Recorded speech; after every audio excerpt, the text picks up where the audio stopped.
Hello everyone. So we were discussing class 10 social science political science part, the first chapter, Indian democracy. And in your last class we have discussed the introduction part of the chapter and the half part of the first key point, ideals of the constitution. And we had discussed about the preamble of Indian constitution, and today we will be discussing about the 5 significant words. The first word is sovereign. So India is a sovereign state. What is the meaning of sovereignty? Sovereignty is the supreme and absolute power of the state. For example, when India was under the British rule, India did not have its sovereignty. But now, India is not under the domination of another force or power. So, India is a sovereign state. Okay. So, it is in your book. What? Externally, India is not subordinate to any foreign power, nor is India directed by any other force internally. So, India is independent externally and internally. So, it is a sovereign state. The next word is socialist. The word socialist was incorporated by 42nd Amendment into our constitution. So, at first, the word was not incorporated in our Indian constitution. So, India is a socialist country. So, in socialism, what happens?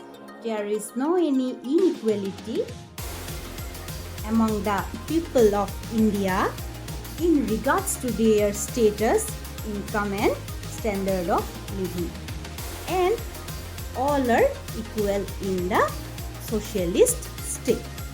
And equal distribution of the national income and mixed economy are encouraged in the socialist state. And what happens? The national income is determined by the people themselves, and it is not guided by any capitalist class of people. Okay, so society is everything in a socialist state, and the equal distribution of national income is important. Okay. The another word is secular. The word secular is also incorporated to the Indian Constitution by 42nd Amendment. India is a secular state. So, being a secular state, in India there is no any officially recognized religion. Okay? So, in a secular state, no any religion is particularly recognized by the state or the country. All religions have been given respect equally. So overall, it is clear that all are equal in a secular country. The next word is democratic. We all know that India is a democratic country. Being a democratic country, in India, people is everything. And the administration is governed by the elected representatives by the people. Okay. In this way, the administration is responsible to the people themselves. Okay. The next is republic. So, India is a republic. In a republic, what happens? The head of the state is elected by the people. So, in India, who is the head of the state? The head of the state is the president. Okay?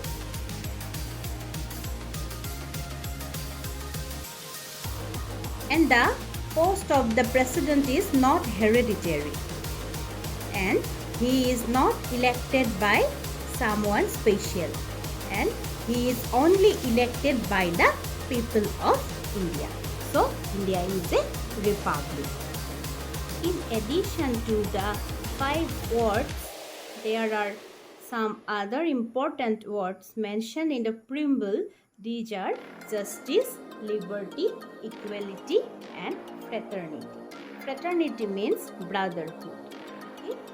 So, by mentioning the establishment of justice, liberty, equality, and fraternity, the makers of the Indian Constitution have particularly reflected the ideals and objectives of the Constitution. Okay?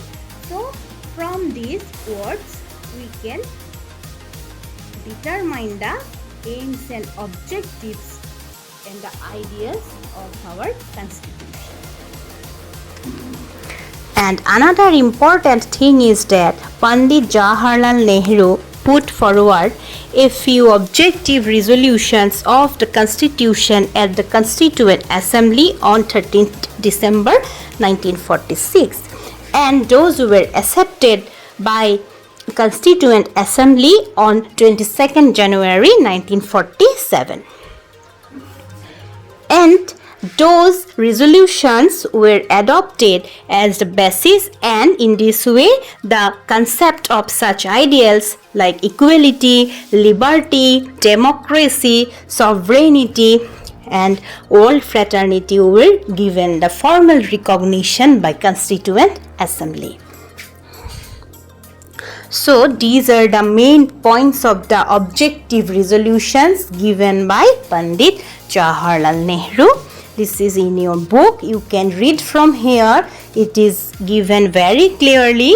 There are 8 points. You will have to remember. And from the objective resolutions, we can say that, and we can understand that Pandit Jawaharlal Nehru had a great role in framing the ideals of Indian Constitution. And the makers of the Indian Constitution manifested the resolutions of Nehru as the main basis, and thereby giving due importance to the ideals, legacy of the thousands of years old Indian culture and civilization. Okay, so Jawaharlal Nehru did a great job. He had done a great job for our India. So dear students, today we have finished a discussion about the first key point, ideals of the Constitution. I hope you have understood what I have taught. So in your next class, I will be discussing the second key point. This is the federal characteristics of the Indian political system. So it is the time to leave you for today. Thank you.